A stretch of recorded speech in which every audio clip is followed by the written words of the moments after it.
Arthritis যখন হয় আমরা সাধারণত ভাবি যে বৃদ্ধরাই আক্রান্ত বেশি হয়, কিন্তু আসলে না। তরুণ এমনকি শিশুরাও আর্থ্রাইটিসে আক্রান্ত হতে পারে। চিকুনগুনিয়া আর্থ্রাইটিস আমরা এই রিসেন্ট কয়েক বছরে দেখতে পাচ্ছি। জ্বরে আক্রান্ত হওয়ার পরে এই আর্থ্রাইটিসটা শুরু হয় এবং বেশ কষ্ট দেয়। ওষুধের দোকানদারকে আমাদের দেশের লোকেরা বলে ডাক্তার। তারা অনেক সময় স্টেরয়েড বা ব্যথার ওষুধ দোকান থেকে দিয়ে দেয়।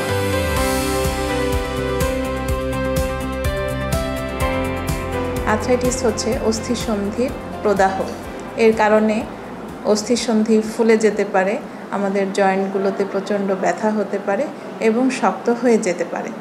তো আর্থ্রাইটিস যখন হয় আমরা সাধারণত ভাবি যে বৃদ্ধরাই আক্রান্ত বেশি হয়, কিন্তু আসলে না। তরুণ এমনকি শিশুরাও আর্থ্রাইটিসে আক্রান্ত হতে পারে। এই ক্ষেত্রে মহিলারাও আক্রান্ত হয়।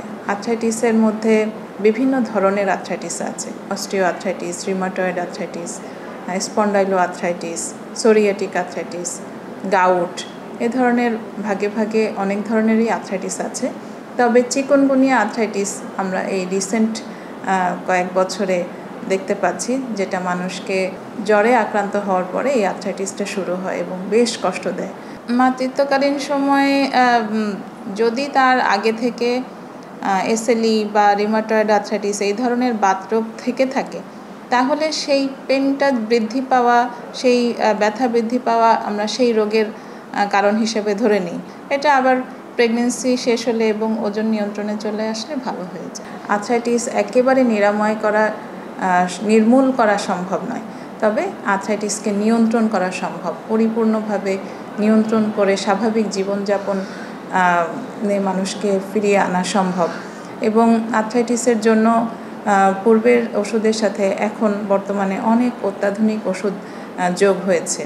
আর্থ্রাইটিসের ধরন বুঝে আমরা বিভিন্ন ধরনের চিকিৎসা দিয়ে থাকি। হালকা বা মাঝারি ধরনের হলে আমরা প্রথম ধাপে মেথোট্রেক্সের, সালফাসালাজিন, এগুলো কনভেনশনাল যেই সিনথেটিক ডিমার্সগুলো ছিল সেগুলো দিয়ে আমরাই চিকিৎসা করি এবং তাতেই যদি রোগী ভালো থাকেন তাহলে আমরা সেভাবেই চলি। না হলে পরবর্তী ধাপে আমরা উঠি। ধাপে ধাপে আমরা রোগটাকে নিয়ন্ত্রণ করার চেষ্টা করে থাকি এবং রোগীরা বেশ ভালো ফল পান।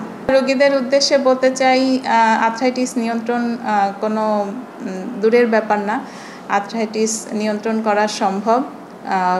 ওষুধ সব আধুনিক চিকিৎসা বিদেশে যা আছে, ইন্ডিয়াতে, সিঙ্গাপুরে, সব চিকিৎসাই আমাদের দেশেও আছে এবং আমরা সেই সব চিকিৎসা মানুষকে অফার করি। মানুষ অনেক সময় দ্রুত কাজ হয় না বলে হতাশ হয়ে পড়ে বিদেশের দিকে যেতে চায়, কিন্তু আসলে সব জায়গাতেই একই সময় লাগবে।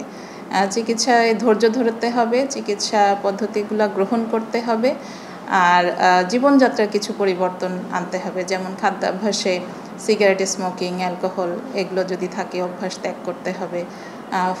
তাজা ফলমূল এবং সুষম খাদ্য গ্রহণ করতে হবে। ওজন কমাতে হবে।